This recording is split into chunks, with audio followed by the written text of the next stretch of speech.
الحمد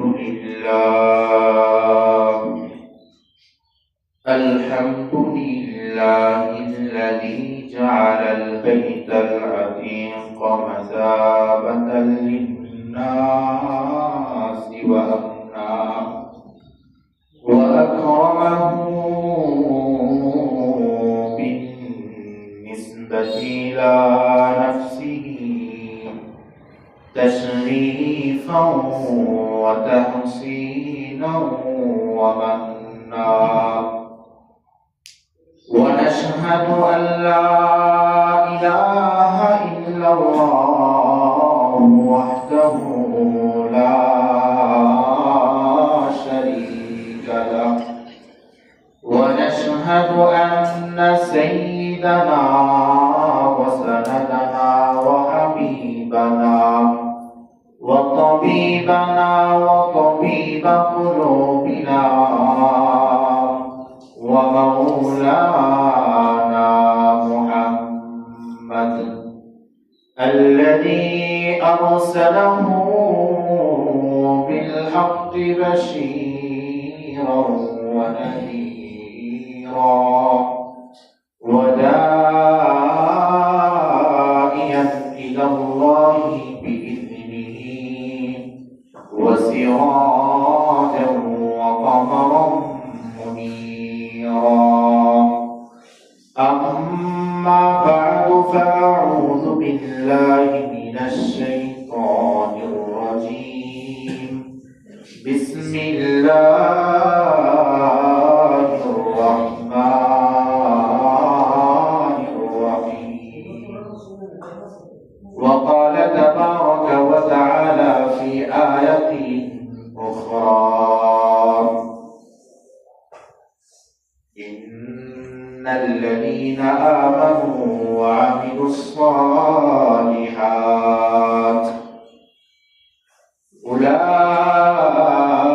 أولئك هم خير البرية جزاؤهم عند ربهم جنات عدن تجري من تحتها الأنهار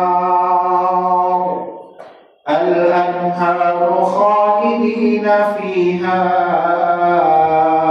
أبدا رضي الله عنهم ورضوا عنه ذلك لمن خشي ربه وقال تبارك وتعالى في آية أخرى إن الله اشترى من المؤمنين أنفسهم وأموالهم بأن لهم الجنة وقال رسول الله صلى الله عليه وسلم لو تعلمون ما أعلم لضحكتم قليلا ولبكيتم كثيرا وقال رسول الله صلى الله عليه وسلم حجبت النار بالشهوات وحجبت الجنة بالمكاره أو كما قال النبي صلى الله عليه وسلم صدق الله مولانا العظيم وصدق رسوله النبي الكريم ونحن على ذلك من الشاهدين والشاكرين والذاكرين والحمد لله رب العالمين الحمد لله আল্লাহ পাক রব্বুল আলামিনের দরবারে লাখো কোটি শুকরিয়া যে মহান রব্বুল আলামিন আপনাকে আমাকে অত্যন্ত মায়া করে ভালোবেসে আল্লাহ তাআলার প্রিয়তম ঘর মসজিদে আসা এবং বসার তৌফিক দান করেছেন সেজন্য আমরা সকলে দিল থেকে সচ্চ কণ্ঠে একবার কালিমাতুশ শুকর আদায় করে বলি আলহামদুলিল্লাহ। সেই মালিকের দরবারে লাখো কোটি শুকরিয়া যে মালিক আপনাকে আমাকে এত সুযোগ করে দিয়েছেন। আপনার আমার জন্য যেরকম ভাবে প্রতিটা মুহূর্তে মালিকের পক্ষ থেকে রহমত বরকত অঝরে বর্ষিত হচ্ছে, ঠিক তেমনি ভাবে রব্বুল আলামিন সময়ে সময়ে আল্লাহ রব্বুল আলামিন তার হুকুম আহকামগুলো পালন করার সুযোগ করে দিচ্ছেন। সুবহানাল্লাহ। সেটা মালিকেরই রহমত, দয়া, মায়া, ভালোবাসা, এছাড়া ভিন্ন কোনো কিছু হতে পারে। যাই হোক, আমাদের আলোচনা চলতেছিল মহাগ্রন্থ কোরআন থেকে দুটি আয়াতে কারিমা তেলাওয়াত করলাম এবং হাদিস তেলাওয়াত করলাম। এই আয়াত এবং হাদিসের সমন্বয়ে কিছু কথা বলার চেষ্টা করব ইনশাআল্লাহ। আল্লাহ রাব্বুল আলামিন জান্নাতবাসীদের ব্যাপারে বলেন, দুনিয়ার মধ্যে আল্লাহ রাব্বুল আলামিন যত মানুষ পাঠিয়েছেন সমস্ত মানুষের দিক নির্দেশনা স্বরূপ দিক নির্দেশনা দান করার জন্য নবী আলাইহিস সালামদেরকে পাঠিয়েছেন এবং সাথে সাথে আল্লাহ রাব্বুল আলামিন কিতাব দান করেছেন। কারণ আল্লাহ রাব্বুল আলামিন নিজেই বলেন, দুনিয়ার যত মানুষ আছে সমস্ত মানুষের জন্য আল্লাহ রাব্বুল আলামিন জান্নাত বানাইলেন, জাহান্নাম তাদের জন্য বানানো নাই। কিন্তু কিছু কিছু মানুষ যদি তাদের কৃতকর্মের কারণে জাহান্নামে পতিত হয়, তাহলে সেটা মালিকের কোনো দোষ নাই, মালিক এটার জন্য দায়ী না। সেজন্য মালিক বিপরীত সাইডে জাহান্নামও বানাইবেন। তো দুনিয়ার মধ্যে আল্লাহ রাব্বুল আলামিনের দিক নির্দেশনা অনুযায়ী যে ব্যক্তি আমল করবে, আল্লাহ রাব্বুল আলামিন ওই ব্যক্তিকে জান্নাতের মধ্যে প্রবেশ করাবেন। সুবহানাল্লাহ। এজন্যই আল্লাহ রাব্বুল আলামিন সবচেয়ে দামি জিনিস ঈমান আনার পরেই আল্লাহ রাব্বুল আলামিন বলেন, ওয়া আমিলুস সালিহাত। ঈমান তো আল্লাহ, এবার সৎ কাজ করো, নেক আমল করো, যেগুলোর বিনিময়ে আমি আল্লাহ তোমার জন্য সুন্দর জান্নাত যেটা রেডি করে রাখছি, ওইটাই হাসরের ময়দান থেকে তোমাকে উপহার দিতে থাকবো। সুবহানাল্লাহ। ওইটা তোমাকে উপহার দিয়ে তোমাকে ওই জান্নাতের মধ্যে প্রবেশ করায় দেব। এই কারণে আল্লাহ রাব্বুল আলামিন বলেন, ইন্নাল্লাযীনা আমানু ওয়া আমিলুস সালিহাত, ইন্নাল্লাযীনা আমানু ওয়া আমিলুস সালিহাত। এর বান্দা যারা ঈমান আনো, ঈমান আনার কাম ঈমান আনলাম, এবার ঈমান আনার পর দ্বিতীয় কাজ হলো ওয়া আমিলুস সালিহাত, সৎ কাজ করলাম। আল্লাহ বলেন, উলাইকা হুম খায়রুল বারিয়া, এরাই শ্রেষ্ঠ লোক, এরাই শ্রেষ্ঠ লোক। এর মধ্যে এই যে আমল করার পর, এই দুইটা আমল করার পর আমি আল্লাহ তাআলা তোমার ব্যাপারে ঘোষণা করলাম, জাযাউহুম ইনদা রাব্বিহিম জান্নাতু আদনিন তাজরি মিন তাহতিহাল আনহার। আমি আল্লাহ তাআলা তোমাকে ঘোষণা করলাম, এ বান্দা ঈমান আনার পর যে আমলগুলো করবি, দুনিয়ার মধ্যে যত নেক আমলগুলো করবি, আমি আল্লাহ রাব্বুল আলামিনের কাছে সব আমলের প্রতিদান বঞ্চিত হিসাবে থাকবে। সুবহানাল্লাহ। সব আমলের প্রতিদান আমি মালিকের কাছে আমানত হিসাবে থাকবে। দুনিয়ার কত মানুষ আছে কত কিছু রাখার পর হয়তো তার মৃত্যুর কারণে ভুলে যায়, মেধা বিকাশ স্মরণ রাখতে পারে না, অথবা ইচ্ছা করে সে দেয় না, এমনিতেই খেয়ানত করে ফেলে, অথবা ভুলে যায়, যে কোনো কারণে সে দিতে পারে না, অক্ষম হয়ে যায়। আল্লাহ তাআলা বলেন, বান্দারে না না না, দুনিয়ার মানুষের মতো না, আমি মালিকের যত গোলামি করবি, দুনিয়ার মধ্যে যত নেক আমল করবি, আমি মালিক সব নেক আমলগুলা আমি মালিকের কাছে হেফাজত করে রাখবো। সুবহানাল্লাহ। শুধু তাই না, জান্নাতিন তাজরি মিন তাহতিহাল আনহার, দুনিয়ার মধ্যে যত আমলগুলা করবি সব আমলগুলা আমি মালিকের কাছে হেফাজত করে রাখবো। এই আমলগুলা যখন তুই মালিকের কাছ থেকে, আমি আল্লাহ রাব্বুল আলামিনের কাছ থেকে নিবি, আমি আল্লাহ তাআলা তোকে আমলগুলা দেখাবো। বান্দা তুই জমিনের মধ্যে আমলগুলা করলি, এই সওয়াবগুলা করলি, আমি মালিকের পাগল হয়ে তুই এগুলা করলি, যা মালিক আমি আল্লাহ রাব্বুল আলামিন নিজে ঘোষণা করলা আমি আমলের বিনিময়ে তোকে আমি আল্লাহ জান্নাত দান করব। সুবহানাল্লাহ। হাসরের ময়দানে আল্লাহ রাব্বুল আলামিন যখন জান্নাতীদের আমলনামা ডান হাতে দান করবেন, জান্নাতীদের আমলনামা যখন আল্লাহ তাআলা ডান হাতে দান করবেন, জান্নাতি হাসতে হাসতে তার আত্মীয় স্বজনের কাছে চলে যাবে। সুবহানাল্লাহ। কে বলবে দেখো আল্লাহ তাআলা ওই যে দুনিয়াতে আমি কত আমল করছি ওই আমলের বিনিময়ে আজকে আল্লাহ রাব্বুল আলামিন আমার আমলনামাগুলা ডান হাতে দিয়েছে, দেখো তোমরা ওই হাসতে হাসতে আত্মীয় স্বজন যারা আছে সকলের কাছে ছুটে যাও। সুবহানাল্লাহ। এই কারণে জান্নাতীদের ব্যাপারে আল্লাহ তাআলা বলেন, এ বান্দা তোকে আমি আল্লাহ তাআলা জান্নাত দান করব। কেমন জান্নাত জানোনি? জান্নাতিন তাজরি মিন তাহতিহাল আনহার। এ বান্দা জান্নাতের মধ্যে প্রবেশ করবি, জান্নাতের মধ্যে এমন কোন নিয়ামত নাই তুই সেটা ভোগ করবি না। দুনিয়ার মধ্যে কত বেজার হয়ে যায়, দুনিয়ার মধ্যে কত সমস্যায় পতিত হয়। একবার খাওয়ার পর দ্বিতীয় বেলা চিন্তা হয় খেতে পারবো কিনা জানি না, আর এক বেলায় বা কতটুকু খেতে পারি। আমার মালিক শাস্ত্রা দিয়ে বলেন, রে বান্দা শোন শোন শোন, তোর কোনো পেরেশান নাই, তোর কোনো চিন্তা নাই। জান্নাতের মধ্যে তোর যত মন চাবে ততই খেতে পারবি। এক বসায় তুই 40 মণ খাবার খেয়ে ফেলতে পারবি। সুবহানাল্লাহ। এত খাবার খাওয়ার পরে তোর কোনো পেরেশানি নাই, তোর কোনো চিন্তা নাই। এ বান্দা আরো খেতে মন চায়, একটা শুধু ঢেক ফেলবি, একটা শুধু তোর ভিতর থেকে ঢেক আসবে। ঢেক আসার সাথে সাথে তুই 40 মণ খাবার খেলি, ওই খাবার নিঃশেষ হয়ে যাবে, আবার তোর খেতে মন যাবে। সুবহানাল্লাহ। দুনিয়ার মধ্যে খাওয়ার পর পেরেশানি হয়, বেশি খাইলে তো গাড়িতে যাব, অনেক দূরের জার্নিতে যাব, হয়তো পেশাবের চাপ আসতে পারে, অথবা এস্তিদা 2 নম্বরের চাপ আসতে পারে, পায়খানার চাপ আসতে পারে। কিন্তু আল্লাহ বলেন, বান্দা জান্নাতের মধ্যে যত খাবি তোর কোনো পেরেশানি নাই, তোর কোনো পেশাবের চাপ আসবে না, তোর কোনো পায়খানার চাপ আসবে না। তুই যত দূর যাবি এর বান্দা তোর কোনো পেরেশানি নাই। আমি আল্লাহ তাআলার কাছে আসবি, জান্নাত থেকে বের হয়ে আমি মালিকের সঙ্গে দেখা করবি, আবার মালিকের কাছ থেকে চলে যাবি তোর জান্নাতের মধ্যে। এর বান্দা তোর কোনো চিন্তা নাই, তোর কোনো পেরেশানি নাই। এর বান্দা জমিনের মধ্যে কত সময় তুমি আমি কাটাই, আমি অস্থির হয়ে যায়, গরমের কারণে অস্থির, আরে ঠান্ডার কারণে বাসা থেকে বের হওয়া যায় না।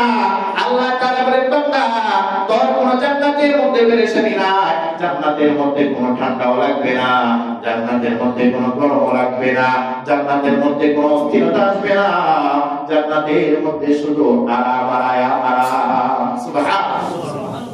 আল্লাহ তাআলা বলেন, বান্দা দুনিয়ার মধ্যে যখন রাস্তা দিয়ে হেঁটে যাও, হয়তো গরম বা ঠান্ডা, ধুলাবালির কারণে তোমার হাঁটতে মন চায় না, খারাপ লাগে, কিন্তু এরপরেও বাধ্য হয়ে যেতে হয়। আমি মালিক তোকে ঘোষণা দিলাম, ঈমান আনার পর তুই সৎ কাজ করবি, আমি আল্লাহ তোকে আরামদায়ক জান্নাতের মধ্যে প্রবেশ করাবো। যে জান্নাতের রাস্তা দিয়ে তুই হাঁটবি, আমি মালিকের সঙ্গে সাক্ষাৎ করতে আসবি, ওই জান্নাতের রাস্তা ধুলাবালি তোর শরীরে লাগবে ঠিক, কিন্তু বাসায় যখন ফিরে যাবি এক একটা ধুলাবালি মণি মুক্তার মতো হয়ে যাবে। সুবহানাল্লাহ। এক একটা ধুলাবালি মণি মুক্তার মতো হয়ে যাবে, আমার শরীরে লেগে থাকবে। আমি মালিকের সঙ্গে যখন সাক্ষাৎ করবি, তুই যখন পাগল করা হয়ে যাবি, আমি মালিকের সাথে সাক্ষাৎ করতে এসে, আরে যখন মালিকের সঙ্গে সাক্ষাৎ করতে যাব, আল্লাহ নবী হযরত আইয়ুব আলাইহিস সালাতু ওয়াস সালাম, আমাদের নবী সাল্লাল্লাহু আলাইহি ওয়াসাল্লাম দুনিয়ার মধ্যে যত কণ্ঠস্বর নবী ছিলেন, যারা সুন্দর তেলাওয়াত করতে পারতেন, তাদের মধ্যে যে সমস্ত নবীগণ আছেন, যে একজন নবী তেলাওয়াত করবেন, আমার নবীও তেলাওয়াত করবেন, স্বয়ং আল্লাহ রাব্বুল আলামিন বলবেন, বান্দা দুনিয়ার মধ্যে থেকে আমি মালিককে না দেখে দেখে তুই ইবাদত করলি, আমি মালিককে না দেখে দেখে তুই তেলাওয়াত করবি, আমি মালিককে না দেখে দেখে তুই রোজা রাখলি, আমি মালিককে না দেখে দেখে আমি মালিকের কথা তুই বিশ্বাস করে কোরআন তেলাওয়াত করলি,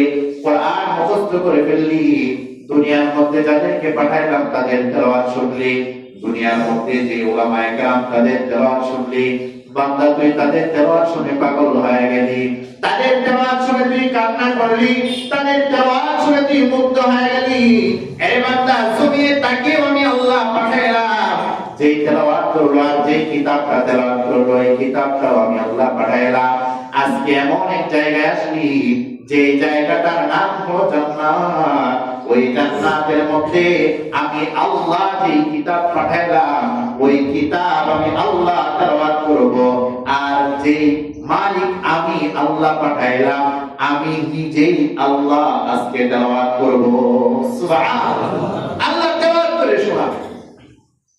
এখানে আল্লাহ তাআলা জান্নাতীদের বড় মজার ব্যাপার করে বলেন, বড় মজা করে বলেন, এর জান্নাতীরা জান্নাতের মধ্যে যখন আপনি আমি ঘুরতে থাকবো আর বিচরণ করতে থাকবো, আর এই জান্নাতের মধ্যে দুনিয়ার মধ্যে কতজন মানুষ আছে আপনাকে আমাকে সম্মান করে, আপনাকে আমাকে কদর করতে চায়, কিন্তু না না না, একটা জান্নাতি জান্নাতের মধ্যে প্রবেশ করবে, জান্নাতের নাজ নিয়ামতগুলো সে উপভোগ করতে থাকবে। আর যখন নদীর পাশে যাবে, যে নদীর ব্যাপারে, যে নহরের ব্যাপারে আল্লাহ তাআলা বললেন যে আমি আল্লাহ নহর বিশিষ্ট তোকে জান্নাত দান করব। জান্নাতি যখন জান্নাতের মধ্যে বসে থাকবে তার সামনে দিয়ে নহর বইতে থাকবে, ওই নহরের মাছগুলো এসে জান্নাতীকে সালাম দিতে থাকবে, ওই জান্নাতীকে বলতে থাকবে আমাকে খাও আমাকে খাও। আর উপর দিকে যখন পাখিগুলো উড়ে যাবে পাখিগুলো সালাম দিতে থাকবে, পাখিগুলো বলতে থাকবে আমাকে খাও আমাকে খাও। যখন আল্লাহ তাআলা জান্নাতের মধ্যে ফল ফ্রুট দ্বারা আপনাকে আমাকে আহার করাবেন, আপনি আমি যখন বলবো হায় হায় দুনিয়ার মধ্যে তুই আপেল কত খাইছি, দুনিয়ার মধ্যে তো আঙ্গুর কত খাইলাম, দুনিয়ার মধ্যে তো এই নাজ নিয়ামত আমি কত ভোগ করলাম, জান্নাত এত বড় একটা নাজ নিয়ামতের কথা আল্লাহ তাআলা শোনায়া আমাদেরকে ইবাদত করাইলেন। আজকে বুঝি জান্নাতের মধ্যে ওই দুনিয়ার আপেল আল্লাহ তাআলা খাওয়াইতেছেন, আজকে বুঝি আল্লাহ তাআলা ওই দুনিয়ার আঙ্গুর আমাদেরকে খাওয়াইতেছে, আজকে বুঝি আল্লাহ তাআলা ওই দুনিয়ার যে ফল ফ্রুট দ্বারা আল্লাহ তাআলা আহার করাইতেন ওইগুলা দিয়ে আহার করাইতেছেন। আল্লাহ বলেন বান্দারে না না না, দুনিয়ার যে আপেল দেখছো, দুনিয়ার আপেলের একরকম স্বাদ, দুনিয়ার আঙ্গুর দেখছো একরকম স্বাদ, দুইটা স্বাদ পাওয়া যায় না। দুনিয়ার যে বেদানা দেখছো, আনার দেখছো, তরমুজ দেখছো, কলা দেখছো, কত নাজ নিয়ামতের ফলগুলো দেখলা, এই বান্দা দুনিয়ার মধ্যে শুধু আহার করার পর একটা মাত্র স্বাদ উপভোগ করতে পারলা, কিন্তু আমি আল্লাহ রাব্বুল আলামিন তোমাকে ওই আপেল দিচ্ছি ওই কলা দিচ্ছি, কিন্তু আজকে তুমি জান্নাতের মধ্যে বসে বসে আহার করবা, ওই আপেলের ওই কলা ওই বেদানা ওই আনারের এক একটা কামড় দিবার এক একটা কামড়ের মধ্যে নতুন নতুন স্বাদ। সুবহানাল্লাহ, এক একটা ফলের মধ্যে 70 রকমের স্বাদ থাকবে। সুবহানাল্লাহ, শুধু তাই না, হে বান্দা জান্নাতের মধ্যে কত নিয়ামত আমি আল্লাহ রাব্বুল আলামিন রেখে দিলাম, জান্নাতের মধ্যে এত নিয়ামত রেখে দিলাম, যে নিয়ামতটা দুনিয়ার মধ্যে তুমি চাও, যে নিয়ামতটা দুনিয়ার মধ্যে এই পচানামটা ঘুরে ঘুরে বেড়ায় তুমি এইটা খুঁজ করো, এটা তালাশ করো, এটা পাওয়ার জন্য বলো পাগল পারা হয়ে যাও। এই বান্দা জান্নাতের মধ্যে আমি তোমার জন্য এত সুন্দর নিয়ামত রেখে দিলাম, যখন আমি মালিকের সঙ্গে দেখা করতে যাইবা, যখন আমি মালিকের কাছ থেকে ফিরে আসবা, এমন এমন নিয়ামত তোমার সামনে আমি ধারণ করব, যে নিয়ামতগুলা তোমাকে ধরে ধরে বলতে থাকবে এরে আল্লাহর বান্দা এরে জান্নাতি। আল্লাহ তাআলা যেই দিন থেকে আমাকে বানাইলেন আজকের আগে কেউ আমাকে স্পর্শ করে নাই, কেউ আমাকে দেখতে পারে নাই, একমাত্র নতুন হইয়া আমি তোমার সামনে উপস্থিত হয়ে গেলাম। সুবহানাল্লাহ, এক একটা হুর আপনার আমার সামনে আজীব ভাবে চলে আসবে, আর এই জান্নাতের মধ্যে কোনো আফসোস থাকবে না, কোনো আফসোস নাই। যখন আরেকবার জান্নাতের দিকে তাকাবো, তার জান্নাতটা আমার কাছে মনে হবে অনেক সুন্দর, তার কাছে আমার কাছে মনে হবে তার জান্নাতটা না জানি কত সুন্দর, কত ভালোবাসা, কত মায়াবী।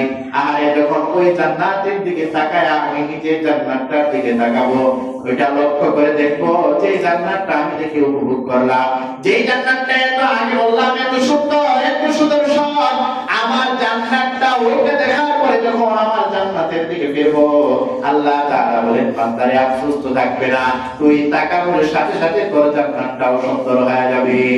সুবহানাল্লাহ।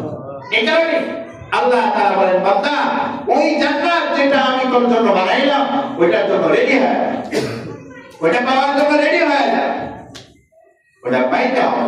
আর ওইটা পাইতে গেলে অনেক কষ্ট আছে। এই কারণে আল্লাহ নবী বলেন কুতিবাতিন নারু বিশরাওয়াতি ওয়া কুতিবাতিল জান্নাতু বিল মাকারি। এই দুনিয়ার উম্মতের দল আল্লাহ তাআলা যে জান্নাতটা বানাইলে ওই জান্নাত পাওয়ার জন্য অনেক কষ্ট করতে হয়। কেমন কষ্ট জানি? কাটা ঘেরা একটা বেড়ার মধ্যে যদি একটা ফল থাকে, ওই ফলটা আনতে গিয়ে যেমন কষ্ট হয়, জান্নাত পাওয়ার জন্য তার চেয়েও কোটি কোটি গুণ বেশি কষ্ট করতে হবে। তার চেয়েও বেশি কষ্ট করতে হবে। কেমন কষ্ট? এই যে শীতকাল চলে আসছে, আজকে জুমার দিন মানুষের অভাব নাই, শুক্রবার নামাজ পড়বে সবাই তারা পর্যন্ত মানুষ নাই, কিন্তু ফজরের নামাজ পড়লাম, কয়জন মানুষ ফজরের নামাজে আসছে? কয়জন মানুষ ফজরের নামাজের জন্য আসছে? আর এই শীতকাল ফজরের নামাজে যখন আমি টেম্পারেচারে ঠান্ডা পানি দিয়ে ওযু করতে আমার ভালো লাগে না। আল্লাহ তাআলা বলেন বান্দা এটা তোর জন্য কষ্টকর। যাকাত যখন আমি দিতে যাব, নিজের টাকা শেষ হয়ে যায়, দিতে ভালো লাগে না। আল্লাহ বলেন বান্দা এটা তোর জন্য কষ্টকর। হজ করতে যাব 5 লাখ 6 লাখ 7 লাখ টাকা লাগবে, আর এই টাকা পুরা যাবে হজ করে কি লাভ? আল্লাহ বলেন বান্দা এটা তোর জন্য কষ্টকর। অনেক কষ্টকর কষ্টকর কষ্টকর জিনিসগুলো পারি দেওয়ার পর বান্দা আমি আল্লাহ রাব্বুল আলামিনকে পাওয়া যাবে। সুবহানাল্লাহ। আর যে ব্যক্তি আমি মালিককে পাওয়া যাবে, ওই ব্যক্তি জান্নাতের মধ্যে হাসতে হাসতে প্রবেশ করবে। সুবহানাল্লাহ। ওই ব্যক্তি হাসতে হাসতে জান্নাতের মধ্যে প্রবেশ করবে। আল্লাহ বলেন বান্দা এই দুনিয়ার মধ্যে যা কিছু দিছি সব কিছু কষ্টের, কিন্তু বান্দা শোনো, যারা দুনিয়ার মধ্যে প্রকৃত ঈমানদার, যারা প্রকৃত মুমিন, তাদের জন্য কোনো কষ্ট না, তাদের জন্য এটা সহজ কাজ। সুবহানাল্লাহ। এই কারণেই তো তাকায় দেখেন না, যেই নবী দ্বীনের দাওয়াত দিলেন, আরে দাওয়াত কবুল করে হযরত বেলাল রাদিয়াল্লাহু তাআলা হাবশী মানুষ, এত কালো মানুষ, গোরা মানুষ মুসলমান হয়ে গেলেন। সুবহানাল্লাহ। নবীর দাওয়াত পায় মুসলমান হয়ে গেছে। হযরত সালমান ফারসি রাদিয়াল্লাহু তাআলা সেই পারস্য থেকে এসে মুসলমান হয়ে গেলেন। এত পাগল পাড়া হয়ে গেলেন মুসলমান হওয়ার জন্য, এই জান্নাত লাভ করার জন্য, আমার মালিককে পাওয়ার জন্য। হযরত বেলাল হাবশী ইসলাম গ্রহণ করার পর উমাইয়ার বাড়িতে যখন থাকে, যখন সে মুহাম্মাদের কালিমা পাঠ করতে থাকে, উমাইয়ার ভালো লাগে না। যখন সে মুহাম্মাদের কোরআন তেলাওয়াত করতে থাকে, উমাইয়ার ভালো লাগে না। এমন ভাবে আল্লাহর নবীর এক প্রিয়তম সাহাবী হযরত আব্দুল্লাহ ইবনে মাসউদ রাদিয়াল্লাহু তাআলা আনহু, ঈমান কেমন মজবুত ছিল, জান্নাতের জন্য কেমন পাগল পারা ছিলেন, নবীর জন্য কেমন পাগল। হযরত আব্দুল্লাহ ইবনে মাসউদ রাদিয়াল্লাহু তাআলা ছোট্ট সাহাবী, তিনি আল্লাহর নবীর কাছে বসা, আল্লাহর নবীর কাছে বসা, হঠাৎ করে সূরা আর-রহমান পুরাটা নাযিল হয়। আল্লাহর নবী বলতেছেন, আব্দুল্লাহ ইবনে মাসউদ রে, আমি কি তোকে একটা সূরা শোনায় দিব? আল্লাহ নবী সাহাবী জবাব দেয়, ইয়া রাসূলুল্লাহ, ইয়া হাবিবাল্লাহ, আপনি আমাকে শোনায় দেন। আল্লাহ নবী সূরা আর-রহমান আব্দুল্লাহ ইবনে মাসউদকে মুখস্থ করায় দিলেন। ছোট্ট সাহাবী, আল্লাহ নবী বলেন, আব্দুল্লাহ ইবনে মাসউদ রে, এই সূরা মুখস্থ করার পর যখন আবু জাহেলের বাড়ির কাছ দিয়ে যাইবা, তখন আস্তে আস্তে তেলাওয়াত করবা, জোরে জোরে তেলাওয়াত করবা না। ছোট্ট সাহাবী, তিনি বুঝে নাই, যখন আবু জাহেলের বাড়ির পাশ দিয়ে যায়, তিনি জোরে জোরে আর-রহমান তেলাওয়াত করতেছেন।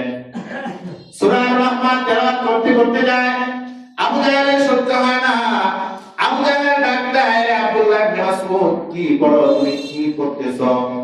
বলে, আমাদের নবীজি মুহাম্মদ সাল্লাল্লাহু আলাইহি ওয়াসাল্লাম শিখাইলেন সূরা আর-রহমান, এটা পাঠ করে করে যাইতেছি, এটা সহ্য হয় না। আবু জাহেল সাথে সাথে আল্লাহর নবীকে গালি দিয়ে বসলো, কিন্তু ছোট্ট সাহাবী আব্দুল্লাহ ইবনে মাসউদ তিনি ভাবলেন আমার নবীকে গালি দিয়েছে, কিন্তু আমি তো কিছুই করতে পারবো না, তো একটা তো কাজ করতে পারি। ইসবিহা কেমন ছিল, দ্বীনের জন্য ইসবিহা কেমন ছিল, আমার নবীকে গালি দিবে এটা সহ্যই করতে পারে, নবীকে গালি দিবে এটা সাহাবায়ে কেরাম সহ্য করতে পারে। সাহাবায়ে কেরাম এমন পাগল করা হয়েছে, একটা সাহাবীর সামনে কোনো কাফের গালি দিবে, আমার আল্লাহকে গালি দিবে, কোরআনের বিরুদ্ধে কথা বলবে, সাহস করে। এই আবু জাহেল যখন আব্দুল্লাহ ইবনে মাসউদের সামনে আমার নবীকে গালি দিল, ওই সময় কিছু কিছু কাফেরের মুখে তো দাড়ি ছিল, তো আবু জাহেলের মুখেও দাড়ি ছিল। আব্দুল্লাহ ইবনে মাসউদ ছোট্ট মানুষ, তার গালটা তো কাছে পায় না, লাফ দিয়ে দাঁড়িয়ে দৌড়ে আমার গালে একটা ঠাস করে থাপড় দিয়ে চলে গেছে।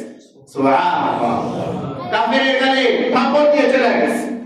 ওই সময় তো আল্লাহর নবী মক্কা, আবু জাহেল লোক দিয়া আব্দুল্লাহ ইবনে মাসউদকে ধরায় না, এমন আঘাত করছে যে আব্দুল্লাহ ইবনে মাসউদের নাক দিয়ে কান দিয়ে রক্ত বের হয়ে গেছে। যখন আল্লাহর নবী কানে গেছে, তখন আল্লাহর নবী অনেক দুঃখ প্রকাশ করছেন যে আবু জাহেল আমার ছোট্ট সাহাবীকেও ছাড়লো না। কিন্তু তাদের অন্তরে একটাই ছিল যে আমি এই পাবো যে আমার নবীর সঙ্গে, আমার নবীর জন্য পাগল হয়ে যাবে, আমার নবীর জন্য পাগল, নবীকে পাওয়ার জন্য। তো ঠিক তেমনি ভাবে হযরত বেলাল হাবশী রাদিয়াল্লাহু তাআলা আনহু কালেমা পড়ে উমাইয়ার ভালো লাগে না, উমাইয়ার ভালো লাগে না, কোরআন তেলাওয়াত করে উমাইয়ার ভালো লাগে না। আহা, সময়ে সময়ে হযরত বেলাল হাবশী রাদিয়াল্লাহু তাআলা আনহুকে ওই মরুভূমির উত্তপ্ত বালুতে শোয়া উপরে পাথর রেখে, নাউজুবিল্লাহ, উপরে পাথর রেখে। কিন্তু এরপরে হযরত বেলাল দুনিয়ার কাউকে ডাকে না, শুধু আমার মালিককে পাওয়ার জন্য মালিককে ডাকতে থাকে, আহাদ আহাদ বলে ডাকতে থাকে। আহা, হযরত বেলালের চোখ থেকে পানি পড়ে, হযরত বেলালের চামড়া ফাটা রক্ত বের হইতে আরম্ভ করে, কিন্তু দুনিয়ার কোন মানুষ সাহায্যের জন্য আসে না, আসতে পারে না। উমাইয়ার এত জুলুম নির্যাতন, হযরত বেলালকে বলে, বেলাল তুই যেই নবীর উপর ঈমান আনলি, ওই নবীকে তরক কর, ওই আল্লাহকে বলা ছেড়ে দে, আমাদের সঙ্গে মূর্তি পূজার ইবাদত কর, তাহলে আমরা তোকে ছেড়ে দিব। কিন্তু হযরত বেলাল বলে, না না না, যে মালিকের ইবাদত করতে আরম্ভ করলাম, ওই মালিকের ইবাদত ছাড়া ভিন্ন কোনো ইবাদত করতে পারবো না। সুবহানাল্লাহ। শুধু তাই না, শুধু তাই না, এই কথা বলার দেরি করে না, বলার পর এক এক সময় এক এক ধরনের নতুন নতুন নির্যাতন করতে আরম্ভ করে। হযরত বেলালের অত্যাচার ছিল, জুলুম নির্যাতন ছিল মারাত্মক। হযরত বেলালকে এভাবে রোদ্রের মধ্যে কষ্ট দিত। শুধু তাই না, পাগল বানায়া ছোট ছোট বাচ্চাদের হাতে তার গলার রশি বাইদা করা দিত। ছোট ছোট বাচ্চারা ওই মক্কার গলিতে গলিতে নিয়ে ঘোরাফেরা করতো পাগল বইলা। কিন্তু হযরত বেলাল কষ্ট সহ্য করে আল্লাহ তাআলাকে ডাকছে, আহাদ আহাদ বলে আল্লাহকে ডাকছে। সুবহানাল্লাহ। শুধু একমাত্র মালিককে পাওয়ার আশায়, জান্নাত পাবার আশায় আমার রাসূলের প্রেমে পড়ে গেছে, আমার রাসূলের জন্য পাগল হয়ে গেছে। এই কারণেই তো আল্লাহ নবী সাহাবীদেরকে এক এক সময়ে সময়ে জান্নাত বলে ঘোষণা দিয়েছে। আশারায়ে মুবাশশারা যেমন 10 জন সাহাবী, এমনই ভাবে অন্য সাহাবীদেরকে আল্লাহ তাআলা আল্লাহর রাসূলকে শোনায় দিয়েছেন। এক এক সময়ে সময়ে আল্লাহ নবী জান্নাতি বলে ঘোষণা করছেন। যেমন মেরাজের রজনীতে আল্লাহ নবী মেরাজে গেছেন, মেরাজ থেকে ফিরার পরে হযরত বেলালকে ডেকে বলে, বেলাল তুমি এমন কি আমল করো যার কারণে আমি রাসূল জান্নাতের মধ্যে হাঁটি? আমি রাসূল মেরাজের রজনীতেও আমার রাসূলের সামনে থেকে তুমি বেলালের জুতার আওয়াজ আসে। সুবহানাল্লাহ। আমি রাসূল জান্নাতের মধ্যে হাঁটি, আমি যখন রাসূল হাঁটতে থাকি কেমন জানি শুনি বেলাল তোমার জুতার আওয়াজ, খরখর আওয়াজ আমি রাসূলের সামনে থেকে আমার কানে আসে। ও বেলাল, দুনিয়ার মধ্যে এমন কি আমল করো যে আমলের মর্যাদা তোমার প্রবেশ? হযরত বেলাল বলতে চায় না, মিশকাত শরীফের হাদিস সাক্ষী দেয়। হযরত বেলাল বলে, ইয়া রাসূলুল্লাহ, ইয়া হাবিবাল্লাহ, ইসলাম গ্রহণ করার পর থেকে নিয়ে আজ পর্যন্ত আমার এমন কোনো উল্লেখযোগ্য আমল নাই যে আমলের কারণে আল্লাহ তাআলা এত বড় মর্যাদা দান করবেন। আমার এমন কোনো আমল নাই। তবে ইয়া রাসূলুল্লাহ, ইয়া হাবিবাল্লাহ, ইসলাম গ্রহণ করার পর থেকে নিয়ে আমি বেলাল যখন কোনো ওযু করতাম, ওই ওযু করার সাথে সাথে আমি মালিকের জন্য 2 রাকাত তাহিয়াতুল ওযু নামাজ আদায় করতাম। সুবহানাল্লাহ। মালিকের জন্য 2 রাকাত তাহিয়াতুল ওযু নামাজ আদায় করতাম। আল্লাহর নবী বলেন, বেলাল রে, তোর জীবনের এই আমলটা মালিকের কাছে এত কবুল হয়েছে, মালিক তোকে জান্নাতের মধ্যে হাঁটার আওয়াজ আমি রাসূলকে শোনায় দিয়েছে। সুবহানাল্লাহ। এভাবে সাহাবায়ে কেরাম দ্বীনের জন্য প্রাণ উৎসর্গ করে দিয়েছেন, দ্বীনের জন্য পাগল হয়ে গেছেন। সাহাবায়ে কেরাম এক এক সময়ে সময়ে জান্নাতের সুসংবাদ পাইছে। এই কারণে যে আল্লাহ তাআলা বলেন, ইয়া আইয়ুহাল্লাযীনা আমানু হাল আদুল্লুকুম আলা তিজারাতিন তুনজিকুম মিন আযাবিন আলীম। এ বান্দা, আমি আল্লাহ তাআলা তোদেরকে যেই ব্যবসা, জান্নাতের ব্যবসা শিখাইলাম, ওই ব্যবসা যদি তুমি ধরে রাখতে পারো, তাহলে আমি আল্লাহ তাআলা তোকে জাহান্নাম থেকে মুক্তি দিয়ে জান্নাতের মধ্যে প্রবেশ করাবো। সুবহানাল্লাহ। এই কারণেই তো তোদেরকে আমি আল্লাহ তোদেরকে প্রথমে ব্যবসা শিখাইলাম। এবার তুই ব্যবসায়ী খরিদ্দার, এবার তোর কাছ থেকে কিনতেছি বান্দা। ইন্নাল্লাহা আশতারা মিনাল মুমিনিনা আনফুসাহুম ওয়া আমওয়ালাহুম বিআন্না লাহুমুল জান্নাহ। এই বান্দা, যত আমল করবি, আমলের মধ্যে সবচেয়ে উত্তম আমল হলো বান্দা ঈমান আনার পরে আমি মালিকের রাস্তায় জিহাদ করবি। এই 2টা আমলের মধ্যে সব আমলগুলো নিহিত আছে। এই 2টা আমলের ব্যবসা যদি তুই করতে পারো, তাহলে আমি আল্লাহ তোকে জান্নাত দান করব। সুবহানাল্লাহ। এজন্য কয়েক সপ্তাহ ধরে ব্যবসা শেখাচ্ছিলাম, দুনিয়াবি ব্যবসা, জান্নাতের ব্যবসা। আল্লাহ বলেন, বান্দা, 1 নাম্বার ব্যবসা তুই ঈমান আনবি, 2 নাম্বার ব্যবসার ফর্মুলা হলো তুই ঈমানের সাথে সাথে ওয়াতুজাহিদুনা ফি সাবিলিল্লাহ, আমি মালিকের রাস্তায় তুই জিহাদ করবি। এই ব্যবসা যদি তুমি করতে পারো, তবেই তুমি ব্যবসায়ী, আর আমি আল্লাহ রাব্বুল আলামিন হলাম খরিদ্দার। এই কারণে আল্লাহ তাআলা বলেন, ইন্নাল্লাহা আশতারা, আল্লাহ তাআলা নিশ্চিত আল্লাহ তাআলা কিনবেন, নিশ্চয়ই আল্লাহ তাআলা কিনতে চান কি আনফুসাহুম ওয়া আমওয়ালাহুম, কয় তাদের জান এবং তাদের মাল। কিসের বিনিময়ে? বিআন্না লাহুমুল জান্নাহ। এ বান্দা, তুই আমাকে জান দিবি, মাল দিবি, আর আমি আল্লাহ তোকে সুন্দর জান্নাত যেটা বানাইলাম ওইটা তোকে হাদিয়া দেব। সুবহানাল্লাহ। এজন্য আল্লাহ তাআলা আমাদেরকে রেডি করেন, দুনিয়ার ব্যবসায়ী না, আখিরাতের ব্যবসা আল্লাহ তাআলা শেখান। শুধু জান্নাত পাবে, ওয়া আমিলুস সালিহাত, সৎ কাজের আশা। যদি আমরা সৎ কাজগুলো করতে পারি, তবে আল্লাহ তাআলা সুন্দর জান্নাত আপনাকে আমাকে দান করবেন। জান্নাত পেতে রাজি আছি তো ইনশাআল্লাহ? এই কারণে আল্লাহ তাআলা বলেন যে, বান্দা, আমি তোদেরকে জান্নাত দান করব, কিন্তু জমিনের মধ্যে প্রথমে ব্যবসা করব, কিন্তু শর্ত আছে। দুনিয়ার কোনো ব্যবসার জন্য শর্ত নাই, কিন্তু আমি আল্লাহ তাআলা তোদের সাথে ব্যবসা করব, লেনদেন করব, শর্ত আছে। কি? ইন্নাল্লাযীনা আমানু ওয়া আমিলুস সালিহাত, আগে মুমিন হইতে হবে। ব্যবসার জন্য শর্ত, আমি আল্লাহ তাআলার পক্ষ থেকে মুমিন হতে হবে।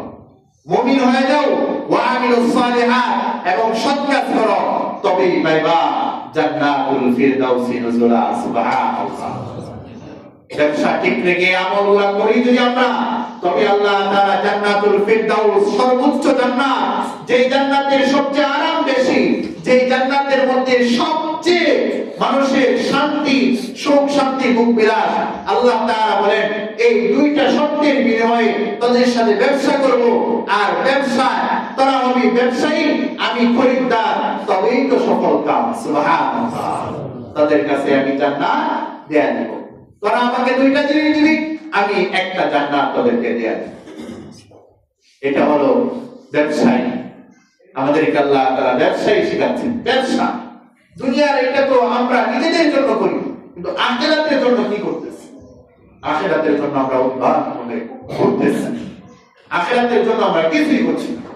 দুনিয়ার পিছনে আমরা আমাদের জীবনগুলো নষ্ট করে দিচ্ছি। এই জন্য আমাদের আখিরাতের পিছনে মেহনত করা দরকার, আখিরাতের চেষ্টা করা দরকার। আল্লাহ রাব্বুল আলামিন আমাদের সকলকে জান্নাতের ফিকির, আখিরাতের ফিকির, কবরের ফিকির অন্তরের মধ্যে লালন করে, অন্তরের মধ্যে পোষণ করে আমাদের জীবন সামনে অগ্রসর করার তৌফিক দান করুন। সবাই বলেন আমিন। সর্বশেষে একটা ইয়ানাম শরীফ, আপনাদের প্রাণপ্রিয় প্রতিষ্ঠান